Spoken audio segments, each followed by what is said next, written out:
আফসোস ১,০০০ কোটির মধ্যে এরকম একটা ওসমান হাদি জন্মায়, কিন্তু বাংলাদেশ চুতিয়া জাতি তার মর্যাদা দিতে পারলো না। আফসোস, অন্ধের দেশে আয়না বিক্রি করে লাভ নাই। ওসমান হাদির মতো শিক্ষিত ছেলেরা এই দেশের রাজনীতিতে আসছিল, এটাই অনেক বড় পাওয়া ছিল, কিন্তু আমরা তার সঠিক মূল্যায়ন দিতে পারি নাই। একটা ছেলে, তরুণ ছেলে, জাস্ট রাজনীতিতে ইনভলভ করছিল, তাকে গুলি করে দিল, এখন মৃত্যুর সাথে পাঞ্জা লড়ছে। আফসোস, এই দেশ, এই চুতিয়া দেশ, এই চোর টাউট বাটফারের দেশে কোনো শিক্ষিত ছেলে, কোনো ভদ্র ছেলে, কোনো ভদ্রভাবে রাজনীতি করতে পারবে না। এই দেশ চুতিয়া দেশ, এই দেশ চুতিয়াদের জন্য, এই দেশ দুর্নীতিবাজদের জন্য, এই দেশ মাদার চুতিয়া মানুষদের জন্য, এই দেশ কোনো ভালো শিক্ষিত মেধাবী ছাত্রদের জন্য এই দেশ না।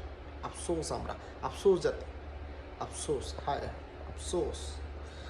আল্লাহ তুমি হাদিকে নেখায় দান করো, আল্লাহ সুস্থ করে দাও।